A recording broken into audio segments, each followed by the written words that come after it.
F1 is seen as the pinnacle of motor racing, and such is the nature of the game that either you need to adapt and thrive or you are out. Now, many of you may have predicted that Nyck de Vries did not have much time in F1, but I'm not sure any of you would have predicted that he would only last 10 races. Red Bull is notorious for sacking drivers as they set a high standard, but even this seems a bit harsh for them. But it does now look like the Austrian team have broken their silence on why they sacked de Vries, and we are not sure that it makes sense, and some pundits agree. Stick around to find out why Red Bull sacked de Vries. It's pretty brutal, and hang around until the end as it looks like silly season has begun early, with Ricciardo's move sparking a merry-go-round again. All being said and done, there's no simple way to put it, but the Nyck de Vries sacking was harsh. Sainz coming back up the inside and Gasly into Cops corner. That's brave and that's good from Carlos Sainz. You can make it. The 28-year-old came in with a wealth of experience. Winning F2 and Formula E, you would have thought the Dutchman would have been able to adapt and conquer the AT04, but this couldn't have been further from the truth, and as Red Bull have done it in the past, they have acted swiftly and ruthlessly. I mean, let's be honest, the Austrian team has high standards. And it's not just us that thinks it's harsh, but the media as well, with David Croft of Sky Sports tweeting, "Daniel Ricciardo on loan to Scuderia AlphaTauri for the remainder of 2023. First race will be Hungary next week. Can't help but think however nice it will be to have Daniel back on the grid. Nyck wasn't given enough time to show what he can do. 10 races. That is pretty tame compared to what Tom Coronel, the acclaimed Dutch racing driver, had to say, as he was pretty furious. He is of the opinion that Red Bull might have acted prematurely in terminating their contract with Nyck de Vries, who was showing signs of a significant improvement as he continued the 2023 campaign with AlphaTauri.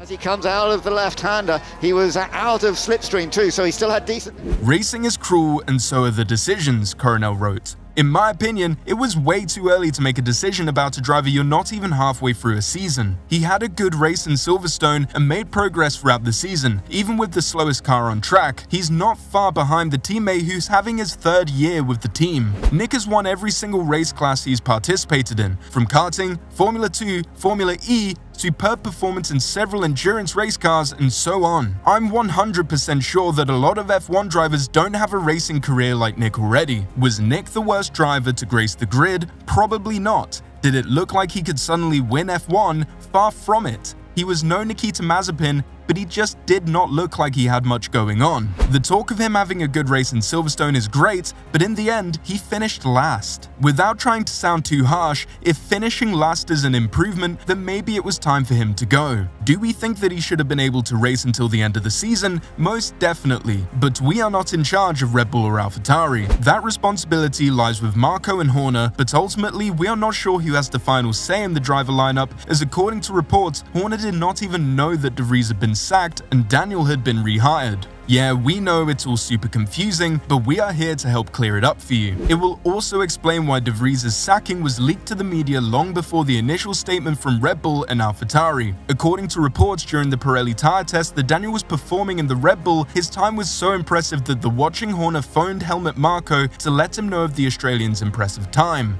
A little bit of a lock-up there for, Hulkenberg, and that's Perez going through.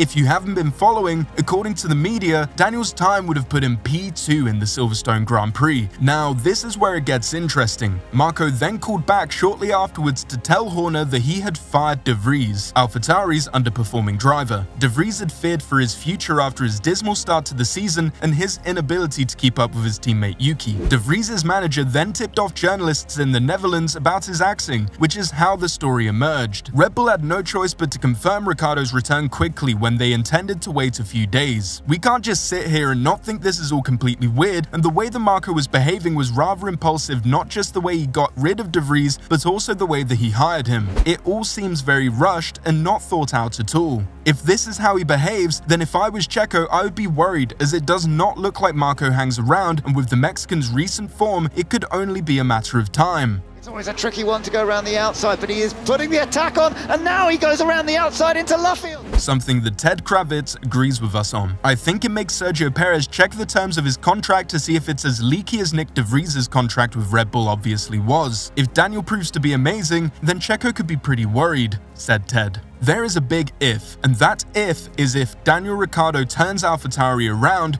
which right now looks like a huge ask. But hey, we will give the Honey Badger all our backing, something Helmut was not willing to do, and the Austrian team has been pretty frank as to why Red Bull had to get rid of their other Dutchman in the team. We contracted Nyck because he performed well at Monza last year. Red Bull consultant Marko told De Telegraaf about De Vries' hugely impressive drive for Williams. We expected him to at least be able to equal his teammate Yuki Tsunoda this year, but this was not the case, said Helmut. You would think that there's an argument that Nyck De Vries could be treated as a rookie, as after all, this is his first time in the big leagues and competing with the cream of the crop, but this was also shut down by Helmut. He was always 0.3 of a second slower. We didn't see any improvements. He's 28, he's had a lot of experience, and he has also been able to gain a lot of knowledge as a test driver in various F1 cars. You can't compare him to a young rookie. In Baku, he started the weekend well, but then he crashed again, continued Marko. I mean, it's always been clear from Helmut Marko that De Vries has been under pressure, with the Red Bull consultant saying that he needed the Dutch driver to improve, but as we all know, he didn't. And that is where the issue was, with Helmut Marko being pretty brutal about the whole thing. Marko insisted we had to do something. Why should we wait? What did 2 more races matter if you don't see any improvement? Nyck is a very nice guy, but the speed just wasn't there. Marko said that another F1 opportunity would be difficult for De Vries and recommended he seeks a career in endurance racing. Marko has also opened up as to why the team hired Daniel Ricciardo as well, with the Honey Badger impressing the old Austrian. His lap times were competitive on 3 different tyre sets, Marko said. If Ricciardo didn't have the speed, we would have to consider something else. As we said, watch out Perez, because clearly Helmut is not ready to hang around. If the rumours are true that Liberty Media wants Red Bull to have at least 2 competitive drivers to liven up the Drivers' Championship, then Perez is in trouble right now, as the Mexican driver is far behind his fellow teammate. We all know what the silly season was like in 2022. It was crazy, and 2023 looks like it could get a little more interesting. There is a rumour floating around that Ferrari could have been prompted into action after Red Bull had a discussion with the Charles team. Could we see Charles at Red Bull? Probably not, but according to some, the real option is what the future is of Perez, and this all hinges on how well Daniel responds to the AT04. Red Bull haven't looked quite as strong since the breakup of Verstappen and Ricciardo's partnership, and that is maybe what's really playing into the mind of the team at the moment, and according to Will Buxton, there could be more moved than we anticipated in the silly season. Happy for Daniel, but exceptionally harsh on Nyck De Vries. As I've said, think this is more to do with applying pressure to Perez while assessing potential Ricciardo return to Red Bull, or how Tsunoda fares against a known quantity than Nyck himself. It shouldn't be a surprise if Ricciardo ends up back at Red Bull Racing. No lineup since his departure has been as strong as him and Max. How the rest of the field could shake up makes for an intriguing bit of mental gymnastics. Lawson to AlphaTauri makes complete sense as a strong option for 24. As for Checo, how about a dream return to Silverstone alongside Fernando Alonso at Aston Martin? And De Vries could get on the phone to former Merck colleague James Vowles and return to Williams alongside Alex Albon, Buxton wrote.